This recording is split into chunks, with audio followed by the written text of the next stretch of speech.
And we're back to Melty Blood. There's a lot of stuff left to cover in this game, and I want to try to do it all in 2 more videos for a total of 3 videos. And then anything from then on will be character specific stuff. So this first video will focus on all the universal stuff, but toward the end we'll dabble into some moon style specific stuff. And then the next video we'll get into how the meter system works for each individual moon style, because in that regard every single moon style is extremely different. So let's start with the E button, or the quick action button. This button reduces the amount that you need to press multiple buttons at once. So for example, to press throw you have to press 2 buttons at once, or you could do it with the E button. And as you can see in the input display, it actually shows the 2 buttons being pressed when I'm actually only pressing 1 button, the E button. And the E button acts as different button combinations depending on your state. And I'll go over all of these uses throughout these next 2 videos as we come to those things. Next is jump cancels. Certain of your attacks are cancelable on hit into jumps. Most of the time attacks are not jump cancelable on block. And you also only get 1 jump cancel per combo. So if you use a jump cancel during a combo, you can't jump cancel again until you start a new combo. Although you can jump cancel and then do a double jump and then a triple jump if your character has a double jump or triple jump. You can also cancel your air attacks into air dashes, although this is very moon style specific. In general, C and H moon characters can cancel any of their jumping normals into an air dash, but F moon characters can only cancel their jumping light attack into an air dash. And there are some characters who can't cancel in the air at all. Next is damage reduction. So notice whenever I attack the opponent, there's that little reduce in the bottom right corner. This means that if you press buttons in time with the opponents hitting you, their attacks will deal less damage. So it's something for you to do during combos. The window for this is, I believe, 5 frames. So if you press the button on the frame their attack connects or the previous 4 frames, then it will be reduced. But there's also a 5-frame window before that 5-frame window, where if you press a button during that window, you cannot reduce the attack's damage. So you can't just mash buttons and have all their attacks be reduced in damage. You have to specifically time your button presses. Now keep in mind that you also air tech out of combos by pressing buttons. So you sort of have to deal with a trade-off of, do I mash buttons and try to escape the combo as fast as possible, or do I specifically time my button presses to try to reduce the damage of the combo? That's going to take a lot of character-specific knowledge on your part. This game also has a small amount of Crossup Protection. So whenever I cross over your head, there's a couple of frames in there where holding either left or right will be blocking both left and right. So you really don't see very many left-right mix-ups in this game, with a couple of notable exceptions, because really ambiguous cross-ups will just be blockable on the front. Next is the extended throw invulnerability after block stun. So every time you block an attack, your character puts up their hands and they go into this block stun animation. And once that animation ends, you have regained control of your character. However, after the block stun ends, there is an additional 7 frames where you are invulnerable to throws.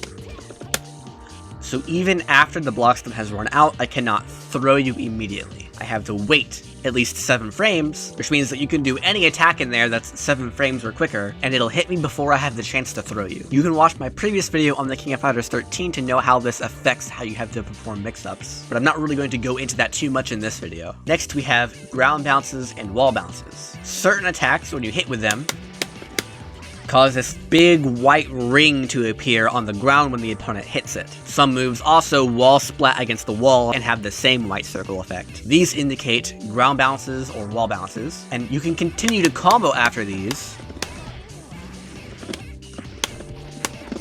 But keep in mind that you get a finite amount of them during combos. You can only get 3 bounces per combo.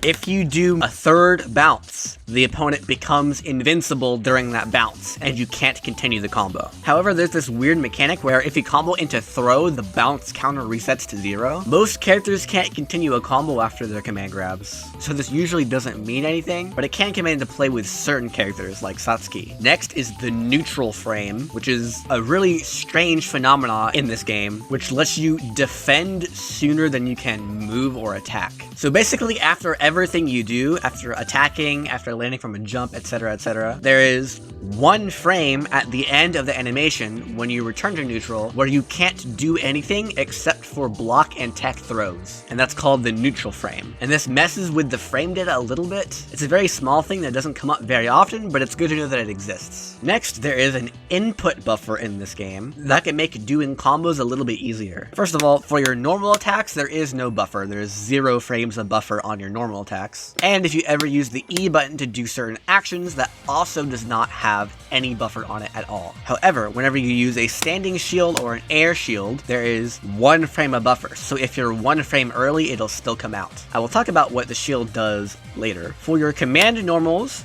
your specials, your crouching shield, your shield bunker, your dodge, your throw, and your heat activation, you have a 3 frame buffer. So even if you're 3 frames early, it'll still come out. And finally, we have dashes. If you dash with A plus B in either direction, that is a 3 frame buffer. However, if you double tap right or left, it doubles to a 6 frame buffer. And those are all of the buffers that I know of. And finally, I want to go over some differences between the moon styles. We'll get deep into these differences in the next video. So first of all, in general, F Moon has stronger individual attacks, but is less versatile. F Moon can only air dash cancel their jumping light attacks, whereas the other moon stances can cancel all of their jumping attacks. But they get a completely revamped set of normals that typically have better range and much better frame advantage on block. H Moon has a lot of strong stuff that just happens on its own, which lets you